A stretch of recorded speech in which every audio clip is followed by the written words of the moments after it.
किसने पढ़ा आज का newspaper? Did you guys read it? नहीं? नो कंटिन्यूटी, नोट मेकिंग, कुछ भी नहीं?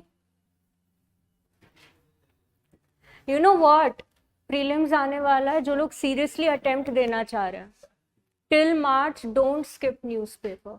मैं बार बार रिपीट कर रही हूँ, मार्च तक का न्यूज़पेपर किसी भी कॉस्ट पे स्किप मत करना। It is going to be very very important. अच्छा, I am going to speak a little धीरे, बेयर विद मी, ओके? ठीक है, तो स्टार्ट करें। Starting off with the first news, that is the places in news. Kursk region, Kursk region बहुत बार news में आ चुका है with respect to Russia Ukraine war. क्या किया था भाई यूक्रेन ने last year? All of a sudden Kursk region पे कैप्चर कर लिया था, and that was a big setback to Russia. And it is a very very small region, ठीक है, साउथ ईस्टर्न रशिया में लाई करता है, बहुत छोटा सा रीजन है, एंड यूक्रेन ने इसको कैप्चर कर लिया। And why is it that this region is of great significance and of great importance to a country like Russia? A small region, any idea? Any idea if you followed the news? Have you guys been following the Russia-Ukraine war? ये मजाक चल रहा है। Is it funny? Russia-Ukraine war is hilarious to you.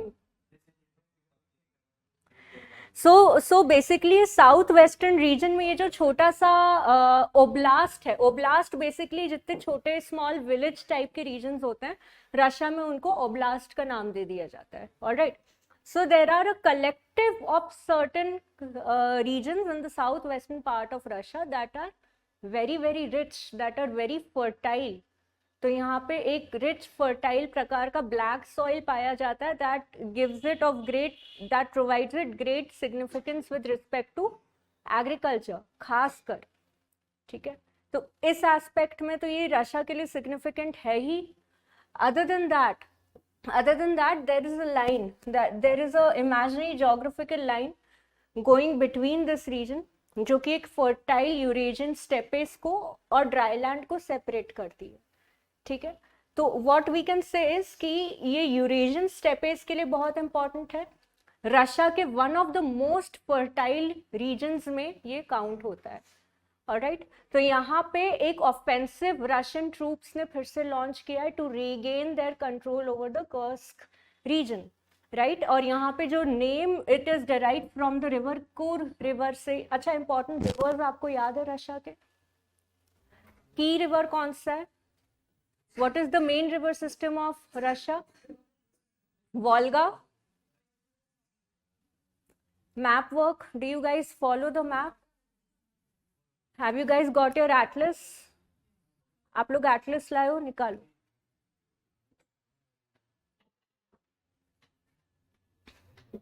ठीक है, look at the southeastern part of Russia और locate the Kursk Oblast, and Kursk के आसपास की जितनी territories हैं उनको locate करो, and look at the seas and the rivers surrounding that region.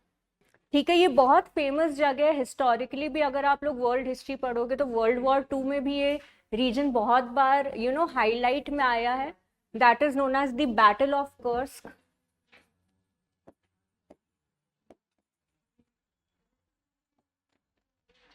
इससे रिलेटेड भी बहुत ही इंटरेस्टिंग स्टोरी है, राइट? इंटरेस्टिंग स्टोरी ये है कि भाई मॉस्को एंटर करने के लिए, listen, are you guys interested और नॉट? मॉस्को एंटर करने के लिए what happened was that the German troops had to go through this fertile region of southeastern Russia. यही एक most conducive way out था, because it was freezing winters at that point of time, right? उस वक्त आप ये देखो, जिस दौरान वर्ल्ड वॉर 2 चल रहा था, मॉस्को का टेम्परेचर समवेयर अराउंड लाइक -40 से भी ज्यादा नीचे था, and German troops they also wanted to go through this region क्योंकि ये fertile था. They did not carry their own food, they only had armory and weapon, so they thought they will stay here, they will eat off and then they will proceed towards Moscow. अब Russia ने क्या किया German troops को defeat करने के लिए? यहाँ पे जितने बड़े बड़े एग्रीकल्चर लैंड्स थे, कॉर्न ग्रो करे हुए थे, सब जला दिए, सब जला दिया। एंड ये वर्ल्ड वॉर 2 की बात है। And what happens was that the German troops, they ultimately they were stranded in that particular area. They were stranded in that area without food, without water. ये पूरा region ही इन लोगों ने evacuate कर दिया। Ultimately, some batches had to return back to Germany, और जो बचे के थे they died there of hunger and diseases. So that was the most brutal defeat that Germany faced during the World War II also. So in that aspect also it is kind of important.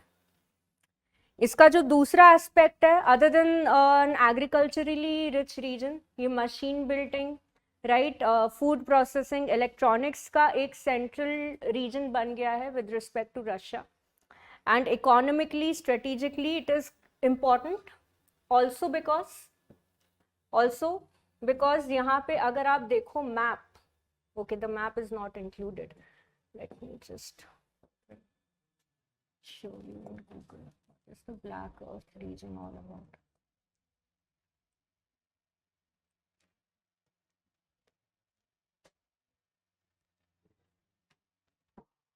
यहाँ पे अगर आप black earth region कभी Google करोगे तो इसमें काफ़ी सारी प्लेसेस आएंगी, including the Kursk oblast, right, including Voronezh, Belgorod, Bryansk, right, Tula, Ryazan. ये सारी इंपॉर्टेंट रीजन्स हैं जिनके अगर हमको नाम पता होंगे it will help, not only from the exam point of view but एक general knowledge, general perspective point of view से, राइट। तो ये जो पूरा रीजन कलेक्टिवली कहलाता है that is known as the black earth region, south western part of Russia, located on the map, bordering Ukraine, right. And black sea का जो भी नाम है, right, black sea also borders some north eastern part of the region, तो ये भी इसी से derive होकर आया है। ब्लैक अर्थ रीजन इसको क्यों कहते हैं? Because of the presence of black soil, humus rich black soil, that is known as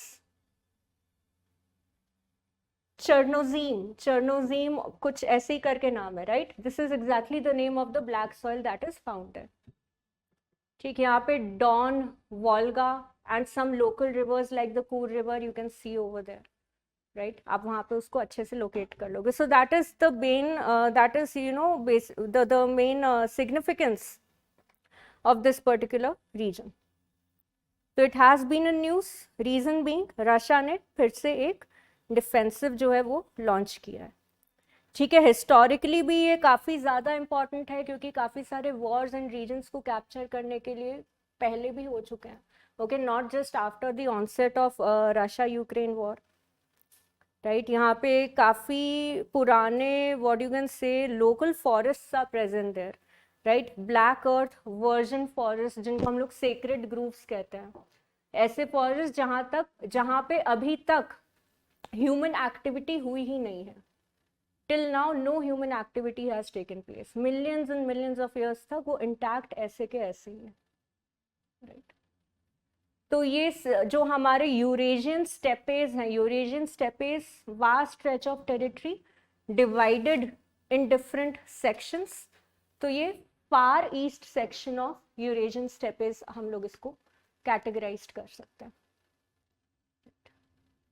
So again, in this aspect also can be asked in prelims something associated with the Black Earth region, okay, something associated with the significance of Kursk, या फिर यही पूछ सकते हैं कि Kursk से related कोई और जगह का आपसे नाम पूछ सकते हैं, राइट। यहाँ पे जितने ओब्लास्ट हैं क्यों ये न्यूज में आए हैं, क्या सिग्निफिकेंस है इनका, वन लाइनर क्वेश्चन बन सकता है।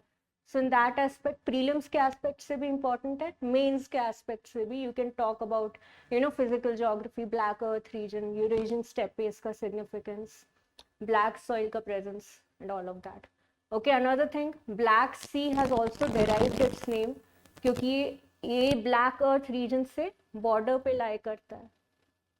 ब्लैक सी का दूसरा नाम क्या है, एनी आइडिया?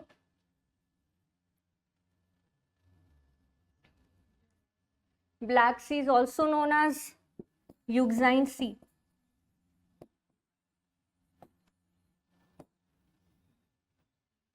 इंग्लिश वोकैबुलरी में किसी भी वर्ड के आगे अगर EU लग जाता है तो उसका मतलब होता है गुड। यूक्साइन सी मतलब कि बहुत ज़्यादा स्टॉर्म्स नहीं आते हैं, स्टेबल है, एक फर्टाइल रीजन को बॉर्डर करता है, very much hospitable. Do you guys remember the bordering countries of Black Sea? Yes, bordering countries, Black Sea, countries that border the Black Sea. Yes, Russia, Ukraine. Go on. At least refer करके भी देख लो, revise हो जाएगा। ये बहुत common चीजें हैं, बहुत सिग्निफिकेंट, मतलब कि हर बार हमको जब भी प्रिपेयर कर रहे हैं like we have to go through it. And believe me और नॉट, अगर ऐसा सिंपल सा क्वेश्चन भी आ गया ना, ब्लैक सी की बॉर्डरिंग कंट्रीज कौन सी हैं, then you should blindly be able to answer it, otherwise you will regret it. क्योंकि ये बहुत कॉमन है, हर कोई इसको प्रिपेयर ही करता है whenever we are like studying for this exam.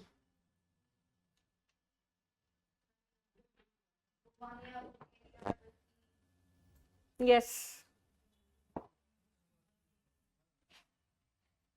एक बार देख लेते हैं, ब्लैक सी को भी देख लेते हैं।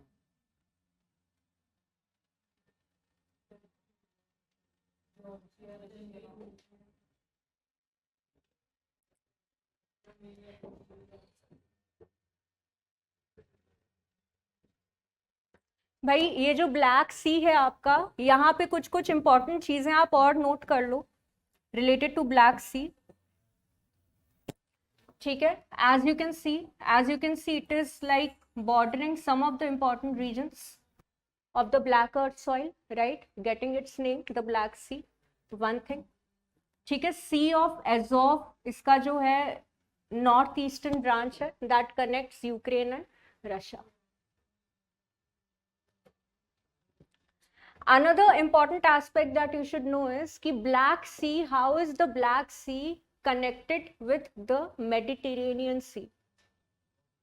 Black Sea Mediterranean Sea से कैसे connected है?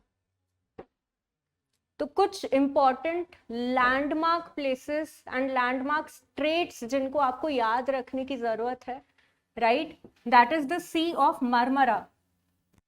Sea of Marmara that connects the Black Sea with the Mediterranean Sea, right? बीच में आपका आ जाता है एजियन सी, एंड इसका जो आउटवर्ड एक्सटेंट है that is the Mediterranean.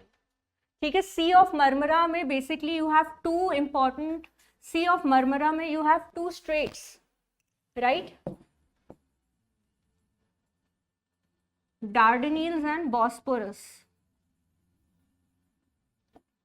You have the Strait of Dardanelles, you have the Strait of Bosporus। दो important आपके यहाँ पे स्ट्रेट्स आ जाते हैं जो कि एक कनेक्ट एस्टैब्लिश करते हैं between the Black Sea and the Mediterranean Sea, right. Do you understand the difference between strait and isthmus, right? Strait हो गया जो दो बड़ी वाटर बॉडीज को कनेक्ट करता है, इस्थमस बड़े लैंड ब्लॉक्स को कनेक्ट करता है। Nice.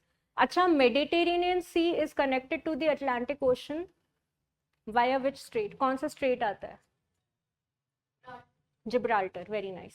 The strait of Gibraltar connects the Mediterranean Sea and the Atlantic Ocean. So basically जो सी ऑफ मार्मरा है, right, you look it up in the map, आपको easily मिल जाएगा। Are you doing the map work? देख रहे हो? सी of मार्मरा को observe करो तो यहाँ पे दो स्ट्रेट्स है, एक आपका डार्डेनिल्स है, right, that is the Aegean Sea and the Sea of Marmara, and यहाँ पे आपका आ जाता है स्ट्रेट ऑफ बॉस्फोरस। और it might be that the reverse is true, map में दिया है, देखो तो एक बार। ठीक है, ये इंपॉर्टेंट स्ट्रेट्स हैं। इंग्लिश चैनल किसको कनेक्ट करता है? इंग्लिश चैनल, ये तो इजी है यार, देख लो वहीं पे।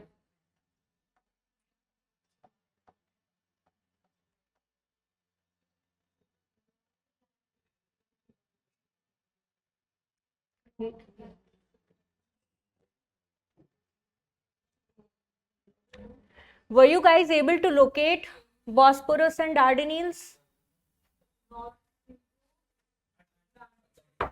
That is the English channel. Bosporus and Dardanelles सबने लोकेट किया? Yes, okay great. Okay, now Koch Rajbongshi tribe. ये एक ट्राइब है जो न्यूज में है. क्यों न्यूज में है भाई? अच्छा, कोच बिहार का नाम सुना है सबने? कोच बिहार क्या है? Have you heard this name? काफी बार सुना होगा.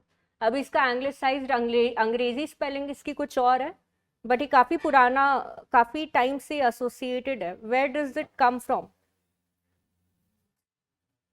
सो देखो हुआ क्या कि कोच राजवंशी ट्राइब ने फिर से एक डिमांड रेस करी है to grant them the scheduled tribe status. So who are the Koch Rajbanshis? Where does the name Koch come from? How is it? Is there any link with this particular tribe and the Koch Bihar region? तो हम सबको पता होगा, history में हम सबने पढ़ा होगा दैट जो आसाम का पहले जो अर्स्टवाइल रीजन था that was the Kamrup kingdom. Yes, ancient history, Kamrup kingdom. So basically what happened was Kamrup kingdom बाद में स्प्लिट हुआ. Okay, the Kamrup kingdom later on split into different dynasties. Okay, different dynasties में split हुआ, coming down to the Koch Bihar region, Raikat region, right? 3 different dynasties में split हो गया. And जो Kamrup region की जो lineage है that is the matrilineal lineage. Right, matrilineal lineage. जो कोच नाम आता है that derives itself from the matrilineal lineage. जो कामरूप रीजन के जो मेन किंग थे ट्रेडिशनली, जिनको सब मानते हैं, बिस्वा सांघा, उनकी मैट्रिलिनियल लीनिएज से ये नाम डेराइव होकर आता है Koch. That is how Koch Bihar also gets its name. अब यहाँ पे जो रहने वाले लोग थे traditionally they called themselves Koch Rajbanshi. Rajbanshi यानी कि कौन हो गए? रॉयल लीनिएज, राइट, जिनका वंश is royal. Now they are demanding for themselves the status of a scheduled tribe. Now tell me which article of the Indian Constitution deals with scheduled tribe?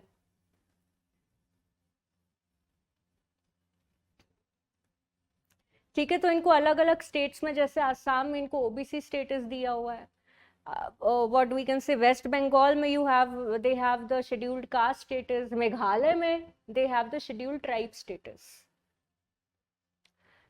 Now tell me which article of the Indian Constitution deals with declaring a particular tribe as scheduled tribe? Anyone?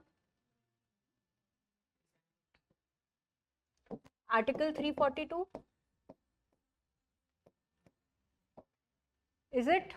Article 342 notifies, जो president है हमारी country के, they consult with the governor of the state. They consult with the governor of the state. After the consultation, he generates or he lists out the union list of scheduled tribes. अब उन scheduled tribe की जो list है उसमें parliament amend कर सकते हैं, as in the parliament can add or delete any of the tribal community from the list that is notified by the president. That is as per article 342. Scheduled tribes की कोई definition है हमारे constitution में?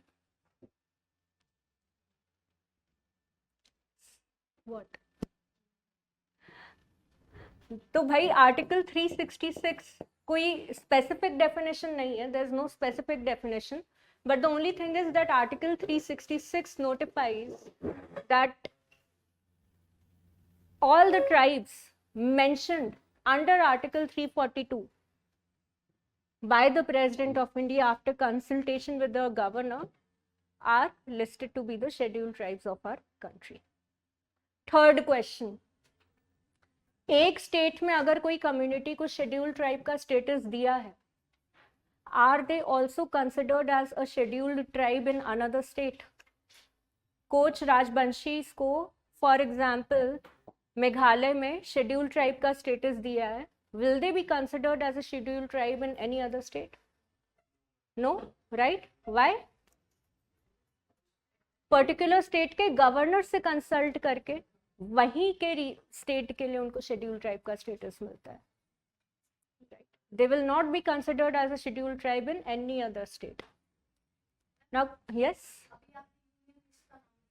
yeah.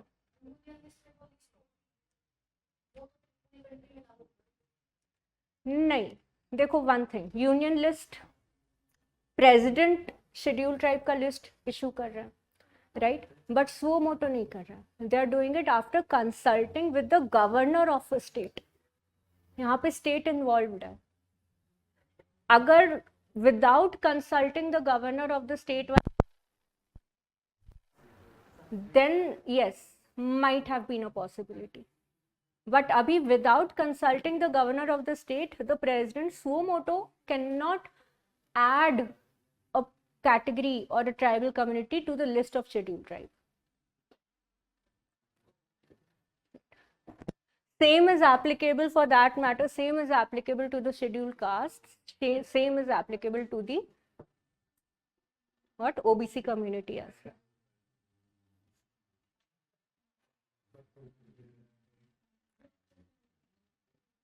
Right. So this is the entire. अच्छा, I have this habit कि भाई polity से related कोई भी न्यूज़ होती है, कुछ भी अपडेट होता है, refer directly to the constitution का PDF. No Laxmikant, no DD Basu is a good reference, but again I usually never go to the standard book. So ये कॉन्स्टिट्यूशन का ही पीडीएफ उठाया हुआ है, राइट. द प्रेसिडेंट में रिस्पेक्ट टू द स्टेट और the union territory. Okay, तो यहाँ पे after consultation by the governor is a very very important aspect.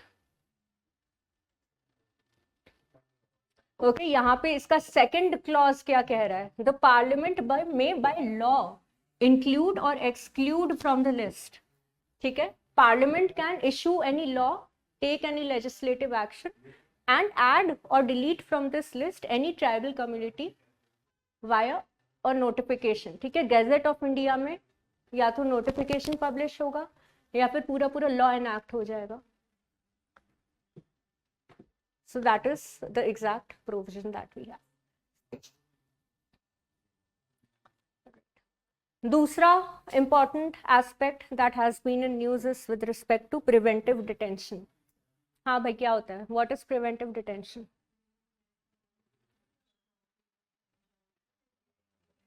हाँ,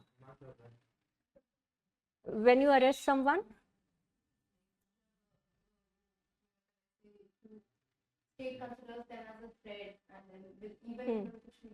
एग्जैक्टली. सो प्रिवेंटिव डिटेंशन मतलब एक प्रिवेंटिव एक्शन है. सो डिटेंशन दो प्रकार के होते हैं. Punitive, after the crime is committed, punish करने के लिए डिटेन कर लिया. और एक होता है प्रिवेंटिव, कि भाई क्राइम कर ही ना पाए, खतरा है, right. It can be a possibility. Next question is that what is the maximum duration of a preventive detention? Any idea? 3 months पक्का? Maximum 6 months? Initially 3 months. Okay, then advisory board अगर recommend करता है तो maximum 1 year.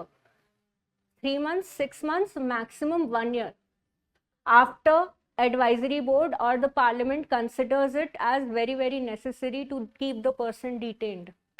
Second thing, preventive detention में does the detainee actually gets the right to represent himself? जिसको detain किया है, he or she does not get the right to detain themselves? पक्का नहीं? Everyone is thinking that they don't have the right to represent themselves before the district magistrate.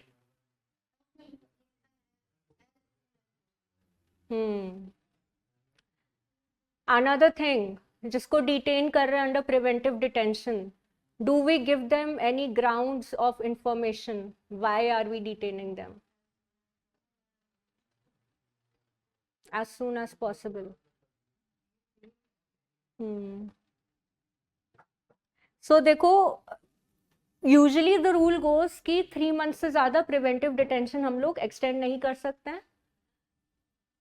Unless and until advisory board और the parliament recommends कि 3 महीने से करना, detain करना absolutely is absolutely necessary, right. Second thing, supreme court ने time and again काफी सारे judgements में ये इंपॉर्टेंट एस्पेक्ट हाईलाइट किया है that article 32 you shall have the body habeas corpus, right?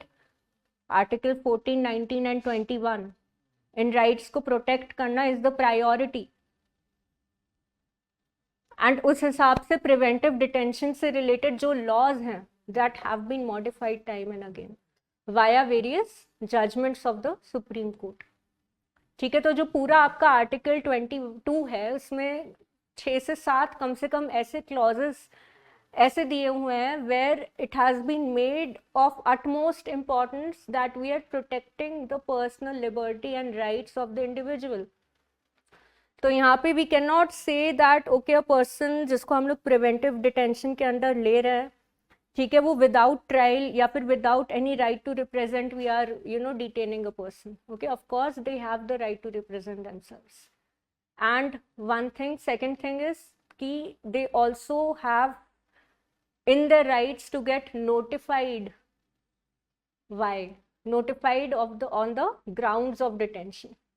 Okay, extreme of the extreme cases में जब national security को, national defense को या फिर किसी दूसरी country के साथ अगर tie up हो रखा है, उसके international relations में direct threat नहीं आ रहा है, unless कोई ऐसा exceptional case नहीं है, बाकी सारे cases में, most of the cases में the grounds are given in written even in preventive detention.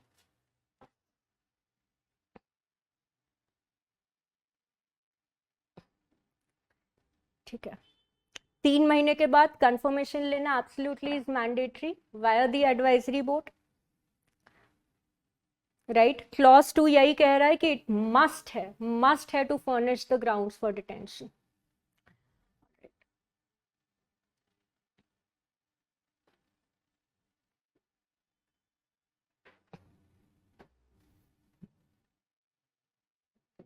चलो, तो ये अभी नागालैंड के केस में हुआ है, राइट? नागालैंड के केस में bench of justice Sanjay Kumar and Augustine George Masih, इन्होंने कहा है कि आप बिना वेरीफाई किए सिर्फ डायरेक्टली आप एडिशनल डायरेक्टर से आप ऑर्डर्स लेके डिटेन नहीं कर सकते हो, you should use your own brain. किस लाइट में कहा है ये? In the light of protecting the personal life and liberty, right? In the light of, यहाँ पे इनडायरेक्टली ये स्टेटमेंट क्या कन्वे करने की कोशिश कर रहा है? What is this statement indirectly trying to, reading between the lines अगर देखो तो यहाँ पे कौन सा इंपॉर्टेंट कॉन्स्टिट्यूशनल प्रोविजन है? 22 का clause 1 and clause 2 both, right? Clause 1 ये कह रहा है कि भाई आप प्रिवेंटिव डिटेंशन में अगर किसी को ले रहे हो, it is a must with in 3 months, not even with in 3 months, उससे पहले ही आप एडवाइजरी बोर्ड से कंसल्टेशन करना एब्सोल्युटली नेसेसरी है। You can not just detain a person mindlessly, you cannot detain a person mindlessly, right?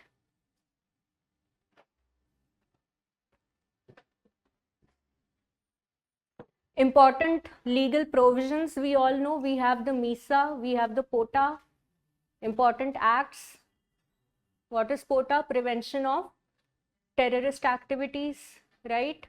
Internal security को अगर threat हो रहा है, फॉरेन एक्सचेंज एंड स्मगलिंग से रिलेटेड कोई थ्रेट कर रहा है, राइट? नेशनल सिक्योरिटी एक्ट के अंदर कोई थ्रेट है, काफी सारे स्टेट गवर्नमेंट्स ने भी रिस्पेक्टिव लेजिस्लेटिव प्रोविजंस दिए हुए हैं with respect to preventing any kind of terrorist activity, right? Preventing any kind of threats to the internal security of the state.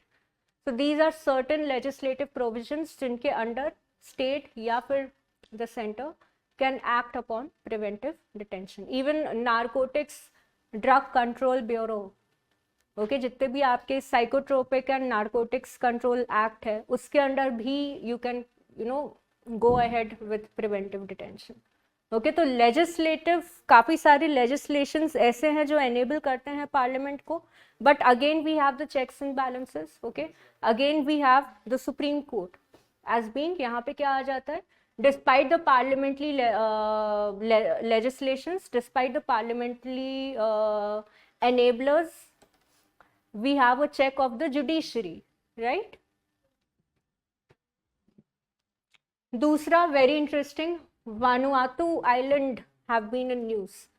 So you all must have heard about the Micronesian islands, नहीं? Polynesia, Micronesia. So basically these are a group of islands, ठीक है, that are found off the coast of Australia, New Zealand. छोटे छोटे small island development states के नाम से कई बार news में आते हैं with respect to climate change. जब भी climate change and rising sea level का एक कंसर्न होता है तो सबसे ज़्यादा रेड अलर्ट में माइक्रोनेशियन आइलैंड्स आ जाते हैं. Why? Because they are actually in the middle of the sea, smaller in size. सबसे ज़्यादा थ्रेट इन्हीं आइलैंड्स को है because the moment sea level will rise their identity will come under threat. It is very much a possibility they may soon get submerged. Alright, so that is one aspect जिसकी वजह से काफी ज्यादा news में आता है. Then आपका एक इंटरनेशनल डेट लाइन पास होता है in the middle. If you can again locate it on your atlas if you want to do the map work.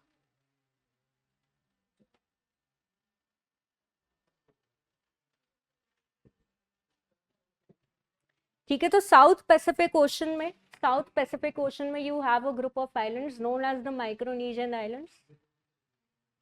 You can see the international date line जो zigzag करके जाती है because it is trying to avoid the land, okay, the landed areas to cross और to dissect the landed areas. Locate किया आपने? Can you see the ideal international date line? चलो कोई नहीं. तो भाई ये न्यूज में इसलिए है because Lalit Modi has acquired the citizenship of this particular country. ठीक है, अपना इंडियन पासपोर्ट इंडियन कमीशन जो बैठा है लंदन में उनको हैंड ओवर कर दिया एंड इस कंट्री का सिटीजनशिप ले लिया. अब the interesting fact about this particular country is कि ये सिटीजनशिप कैसे ग्रांट कर रहा है. Literally anyone who has cash in their bank can acquire the citizenship of this country. ठीक है, so basically you pay the government, you pay the officials a sum of US $1.5 million. Cash दो, citizenship तुम्हारी. That is exactly how it basically works, right? And another interesting fact about this country is कि इसमें income tax, capital gains tax जैसा कोई झंझट नहीं है. It does not has any kind of income tax, capital gains tax, withholding tax, wealth tax, right? Inheritance tax, exchange control, ये सारी कोई इसमें मेजर इशू नहीं है. It is completely a business country. यहाँ पे सबसे ज़्यादा एग्रीकल्चर एंड उससे भी ज़्यादा टूरिज्म इकोनॉमी का काफ़ी अच्छा खासा स्ट्रॉन्ग होल्ड है. Okay, so obviously it is good for people like him. Very very convenient deal. Okay, another interesting fact is कि भाई इस कंट्री का अगर किसी के पास सिटीजनशिप आ जाता है तो they can travel to as many as 56 countries with the passport alone, visa free travel. Okay, so this country facilitates visa free travel to as many as 56 countries.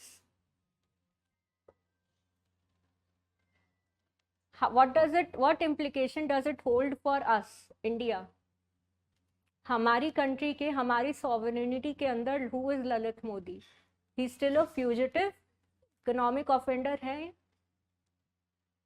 Now he has acquired the territory citizenship of another country. He has no tax obligations whatsoever on his head. He can travel to as many as. आप तेज कर लो fan, not a problem. Even I am feeling a little hot. बढ़ा लो. Is it fine now? सबके लिए ठीक है? चलो ग्रेट.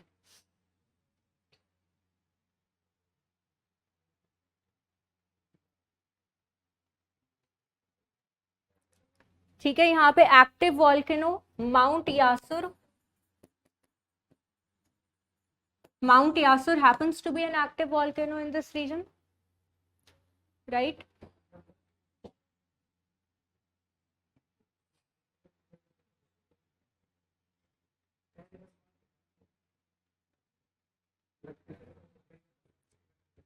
देख लिया सबने मैप वर्क?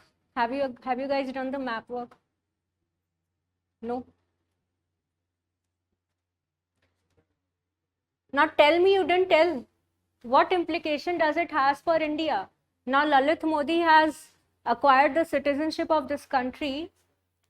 हमारे यहाँ ये अभी भी फ्यूजिटिव इकोनॉमिक ऑफेंडर है, but we can not directly, now we can not directly hold him liable, right? अभी क्या हम लोगों को इंटरनेशनल क्लॉजेस एंड कन्वेंशंस का रूट लेना पड़ेगा if at all we are planning to deal with him in future. Now he is a part of the Indian diaspora. Fiji Island, Tonga Island, Tuvalu Island, Solomon Islands. You guys must have heard about these names. ऐसा मैं मान ही नहीं सकती हूँ कि इनका नाम आप लोगों ने नहीं सुना है. चलो, up next, the Madhav National Park. Madhav National Park has been declared as the 58th tiger reserves. तो अब टोटल हमारी कंट्री में कितने 58 टाइगर रिजर्व्स हो गए? How is a tiger reserve identified और डिक्लेयर्ड इन आवर कंट्री? क्या process है? Can anyone answer this? whatever background knowledge you have, कौन डिक्लेयर, कौन नोटिफाई करता है? Now I last, central government और the state government? State government. किस basis पे? भाई अगर टाइगर किसी भी एक पर्टिकुलर, हाँ एग्जैक्टली, किसी भी एक पर्टिकुलर रीजन में अगर टाइगर डेंसिटी ज्यादा है, then the state government will consult, will give a recommendation. ठीक है, इकोसिस्टम हेल्दी है, टाइगर पॉपुलेशन ठीक ठाक है, तो स्टेट गवर्नमेंट सबसे पहले रिकमेंडेशन इशू करेगा. किसको? Which authority? Yes, central government. Exactly, which authority in the central government? NTCA, right? Exactly, very nice. So state government first identifies a region as healthy enough, tiger population ठीक ठाक है, conservation efforts चल रहे हैं वहाँ पे, NTCA को recommendation issue कर दिया that okay, you can declare. अच्छा, now state government has issued a recommendation. What will happen next? Is it the NTCA that will declare a particular region as a tiger reserve? State government का recommendation NTCA ने accept कर लिया, तो क्या suo motu वो tiger reserve declare हो जाता है? There is a third step. NTCA forwards this recommendation to the Ministry of Environment, Forests and Climate Change. Expert consultation होता है, not only with respect to the tiger population, होना ही enough criteria नहीं है, ecosystem, core region, buffer zone present होने चाहिए, conservation practices वहां पे एप्ट होनी चाहिए. Okay, the MOFCC will also see कि वहां पे पोचिंग के टर्म्स में क्या क्या थ्रेट्स हैं, टाइगर कॉरिडोर्स, राइट, और भी उसके अलावा भी और क्या थ्रेट्स है, रेल लाइन जा रही है जिससे टाइगर पॉपुलेशन को खतरा हो सकता है, टाइगर कॉरिडोर्स हैं कि नहीं है, बिकॉज अगेन टाइगर क्या एक टेरिटोरियल स्पीशी है, it tends to move from one place to another to mark its territory. So उसके बाद it is the MOFCC that is the final authority जो एक पर्टिकुलर रीजन को टाइगर रिजर्व डिक्लेयर करती है. अच्छा, next question is it only the wildlife, is it only the national parks that can be declared as a tiger reserve? This one is easy. सिर्फ national park से tiger reserve declare हो सकता है क्या? ऐसा कोई रिस्ट्रिक्शन या rule है? yes or no? No, right? Wildlife sanctuaries can also be declared as a tiger reserve. Very well. तो भाई ये जो माधव नेशनल पार्क है, it is a very very old national park. Initially, it was declared as it was known as Shivpuri National Park back in 1958. फिर बाद में इनको माधव राव सिंधिया जी के नाम पे माधव नेशनल पार्क का नाम दे दिया गया. Okay, Madhav Rao Scindia, we all know who is he, one of the heirs of the Scindia dynasty of the Marathas, right. तो ये बेसिकली काथियार गिर का जो ड्राई डेसिडियस इको रीजन है, Okay, this entire region.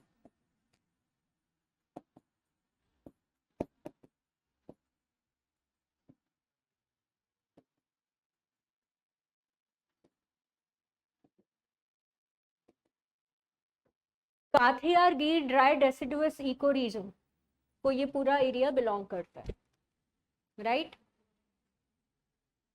अब यहाँ पे कैच ये भी है दैट नियर अराउंड ये जो पूरा रीजन है, it holds great great potential for African cheetah relocation.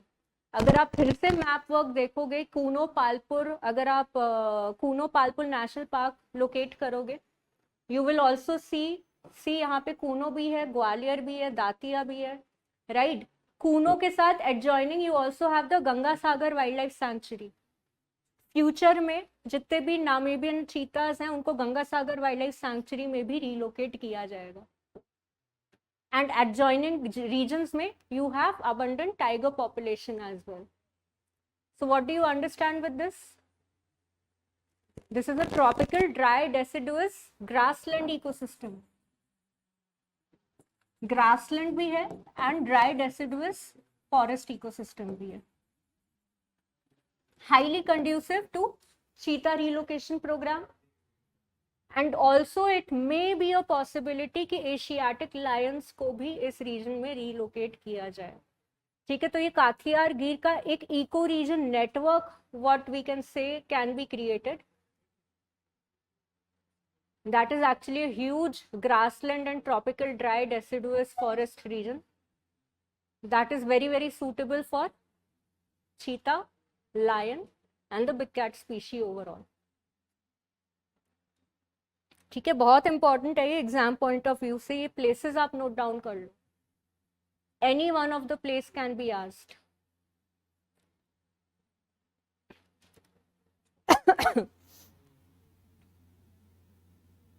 ठीक है, चीता रिलोकेशन हो सकता है इंटरस्टेट, हम लोग इसको लेके जा सकते हैं. ठीक है, यहाँ पे रामसर साइट है कोई? Is there any Ramsar site over here? Yes, where?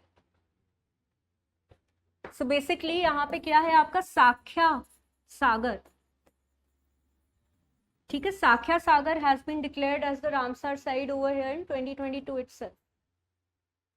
2022 में this particular region Sakhya Sagar Ramsar site has been declared. Just a quick update. Yes, which state? now basic GK वाले सवाल पूछ रही हूँ मैं. कौन से स्टेट में सबसे ज्यादा टाइगर रिजर्व्स हैं? मध्य प्रदेश, फॉलोड बाय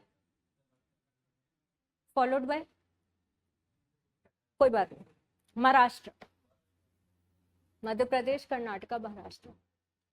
सबसे ज्यादा बड़ा लाइक कंटिग्यूअस जोन अगर हम देखें, एरिया वाइज देखें, तो सबसे ज्यादा बड़ा टाइगर रिजर्व कौन सा है? Nagarjuna Srisailam tiger reserve is by area the largest. Yes, Nagarjuna Srisailam tiger reserve, Nagarjuna dam. Yes, जो पूरा, उसके बाद आपको Bor tiger reserve that happens to be Maharashtra में. बोर के अलावा आपका एक और आ जाता है Tadoba Andhari tiger reserve, that is also very very important. Latest tiger census के according what is the tiger population in our country? Basic state PCS level के सवाल पूछ रहे हैं, कोई एकदम हाई यूपीएससी वाला भी क्वेश्चन नहीं है, बट पता होना चाहिए, ये इंपॉर्टेंट है. How many tigers do we have as of now? Exact number 3000 something, 3167. ठीक है, क्यों याद होना चाहिए figure? Why is it important to remember the exact data? कितने सालों में होता है टाइगर सेंसस? आफ्टर, अच्छा, NTCA conducts the tiger census after how many years? Yes, after 5 years or 4 years?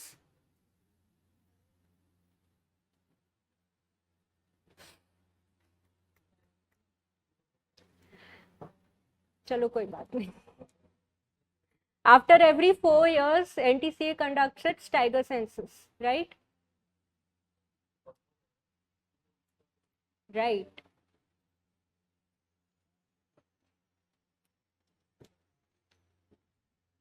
Not a problem. ठीक है, तो again this network is a very important grassland dry deciduous network. ठीक है, Kuno, Palpur sanctuary, Madhav, Shivpuri, right, Ganga Sagar wild life sanctuaries, these places are actually a form of a network. तो ये पता होना बहुत ज़रूरी है, इनके बारे में बैकग्राउंड नॉलेज होना बहुत ज़रूरी है.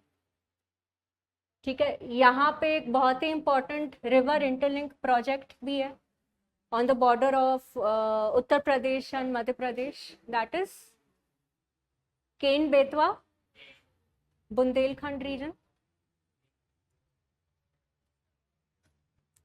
चलो up next. अच्छा, recent dolphin census हुआ था. Did you guys follow that? Did you guys follow the recent latest dolphin census? That was conducted for the very first time. पहली बार हमारी कंट्री में डॉल्फिन सेंसस कंडक्ट किया गया. Dolphin से related या dolphin conservation से related, do we have any national park और wild life sanctuary? Where is it? UP? 100% sure. We discussed this in previous class, I think. Bihar? Who is saying Bihar? Everyone? UP? Bihar? Vikramshila, right? ठीक है, विक्रमशिला. तो project dolphin के अंदर पहला dolphin census was conducted by which authority? Which was the authority that conducted the dolphin census?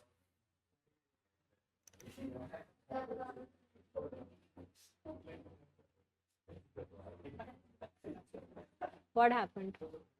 Why are you so sad? देखो, कोई बात नहीं ना, यहाँ क्लास में क्वेश्चंस का आंसर ना कर पाना is not a crime. Exam hall में नहीं कर पाना, दैट इज अ क्राइम. यहाँ पे तो if you don't know you don't know, it's not our headache, it's okay. जिसको नहीं आ रहा you learn. there is no need to feel like dejected about it, it's okay. There are a number of things that I also don't know, but you guys know, right? Now, light combat aircraft has recently been handed over to HAL. What do you understand? Tejas के बारे में सबने पढ़ा है? Do you have a background knowledge? What is Tejas? क्या significance है तेजस का हमारी कंट्री में? What is the significance of LCA Tejas in our country?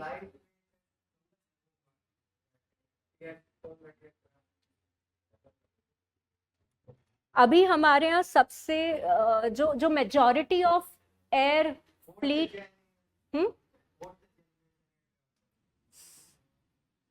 सबसे ज्यादा जो एयर डिफेंस फ्लीट है हमारी कंट्री में, कौन सी कंट्री सप्लाई कर रहा है? Russia, right. रशिया में दो इंपॉर्टेंट फ्लीट्स हैं. You have Sukhoi, you have MiG, right. अब सुखोई के साथ एडवांटेज ये है कि उसके जो पार्ट्स एंड कंपोनेंट्स है हमारी कंट्री यानी कि इंडिया में लोकली हम लोग प्रोक्योर करके और 30 सालों तक चला लेंगे, मेंटेन कर लेंगे. बट MiG को हमने बहुत सालों पहले यानी कि 20 साल हो गए तब से we are trying to decommission MiG. We are not being able to do it. Okay, ये जो LCA लाइट कॉम्बैक्ट एयरक्राफ्ट का जो प्रोजेक्ट है, स्टार्ट ये 1980s के आसपास कभी हुआ था. Okay, it started off in 1980s, but इसका जो रेट ऑफ प्रोडक्शन है, annual rate of production is very slow, काफी स्लो प्रोडक्शन अभी हम लोगों ने देखा है. ठीक है, फ्लीट में एंटर 2016 में it started entering our air combat fleet. As of now we have some 22 odd, right? तो LCA तेजस काफ़ी सारी सीरीज हम लोग ऑलरेडी मैन्युफैक्चर कर चुके हैं एंड सारी की सारी सीरीज जो है HAL ने ही मैन्युफैक्चर करके दी है एंड ये कम्प्लीटली इंडिजिनस है. अब यहाँ पे एडवांटेज के एस्पेक्ट से अगर हम लोग देखें then why is it that our country will be more at advantage of a smaller aircraft? बड़े एयरक्राफ्ट्स क्यों नहीं मैन्युफैक्चर कर रहे हैं? ये साइज में भी छोटा है, वेट में भी हल्का है, इसकी वॉर लोड कैपेसिटी भी ऑब्वियसली कम है. वॉर लोड एंड जो ह्यूमन लोड कैपेसिटी है बाकी एयरक्राफ्ट से कम है, but still it is far more better than other alternatives that we. Light weight है, लाइट वेट होने की वजह से it is very easily manoeuvrable. बहुत बहुत इजी है इसको मैनूवर करना.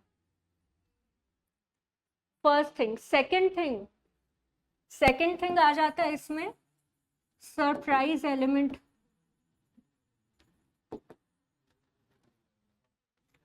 इसके अंदर का जो एलिमेंट ऑफ सरप्राइज है, what is the surprise element that we are talking about? अचानक से सामने. ठीक है.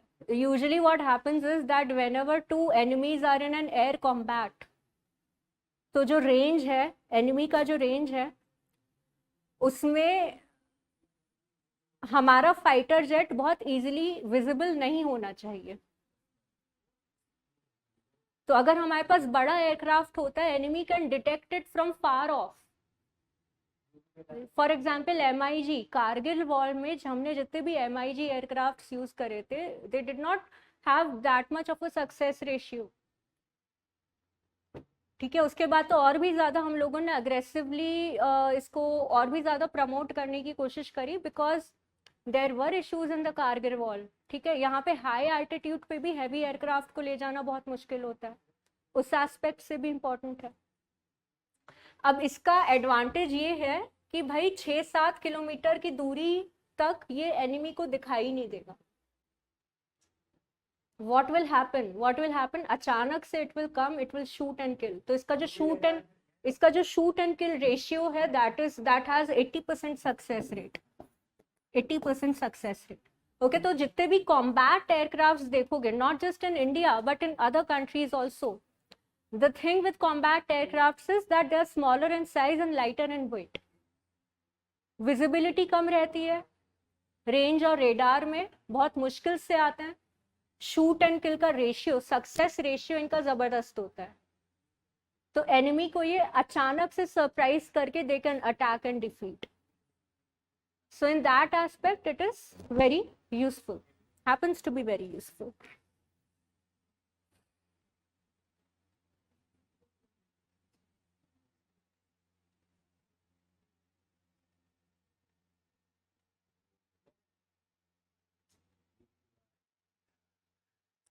ठीक है. एंड अगेन इसका कॉस्ट ऑफ प्रोडक्शन, वही बाकी सारे फैक्ट्स आ जाते हैं इसमें. Cost of production is very less, very very easy to maintain, right. यही अगर MiG जैसे एयरक्राफ्ट को मेंटेन करने की बात आई, तो it might be a possibility कि फ्यूचर में भी हमें जो इक्विपमेंट्स हैं वो रशिया से इंपोर्ट करने पड़े.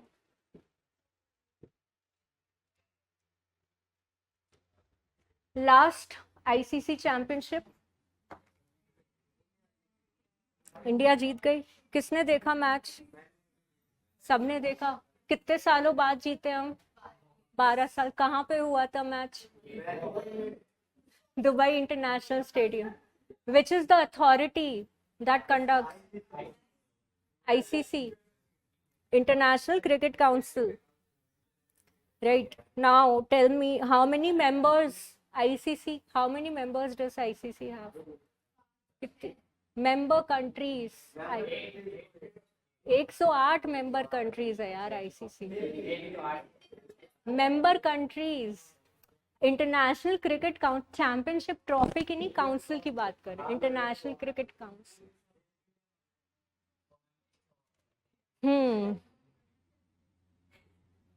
अच्छा, विच कंट्री सबसे ज्यादा ICC ट्रॉफी कौन सी कंट्री ने जीती है? ऑस्ट्रेलिया ने कि इंडिया ने? 100% श्योर.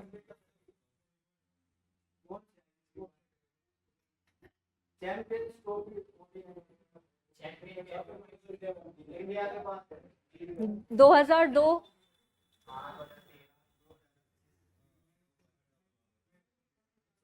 कंफर्म.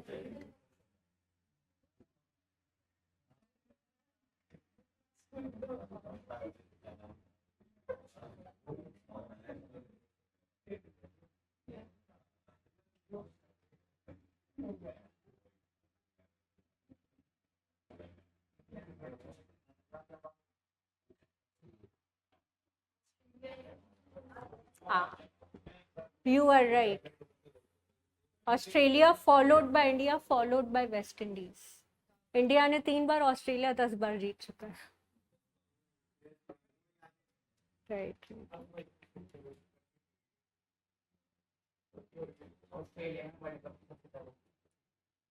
चलो ठीक है, इसमें बहुत ज्यादा फिर डिस्कस करने का. आईसीसी में तो एटलीस्ट नहीं. You guys already watch the सारा पूरा पूरा सीरीज. किसने देखा था? पूरा सीरीज देखा था आईसीसी का? इंडिया का ही मैच देखा था. चलो कोई नहीं. चलो, you guys have followed the news, taken down the notes and everything. ठीक है, इसका एक बार मैप वर्क जरूर देख लेना, बहुत इंपॉर्टेंट है. Okay. Along with this look at the Ken Betwa river interlink project का भी मैप वर्क देख लेना. कल करा देंगे, ठीक है. कल ऑफ है, कल ऑफ है. अभी एटलस निकालो, अभी इस पे थोड़ा सा देखते हैं. माइक्रोनेशियन आइलैंड्स एक बार देख लेते हैं. राइट, अभी फ्री हो, टाइम है, बस एक लास्ट मैप वर्क कर ले.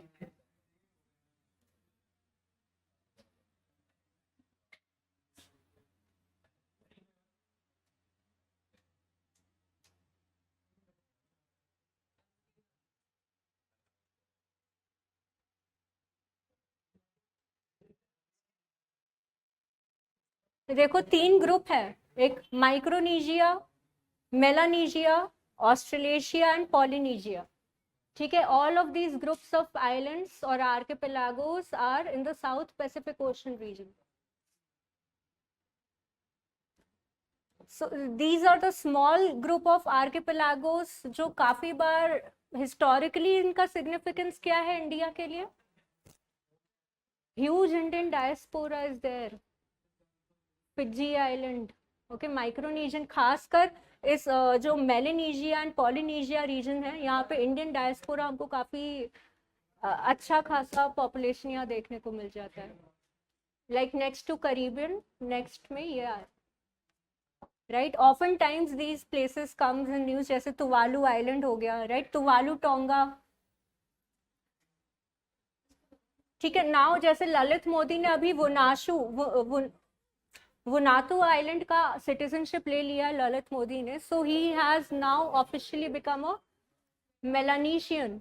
इनका जो सिटीजनशिप है that is Melanesian.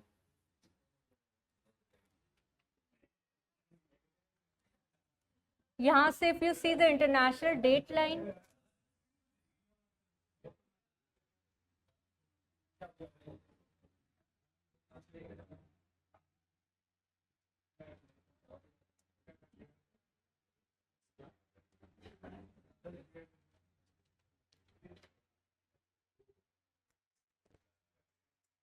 if you observe the international date line, सबसे ज्यादा जिगजैग होके इन्हीं ग्रुप ऑफ आइलैंड से गुजरती है, तभी जिगजैग होता है इतना ज्यादा. If you will have a look at it.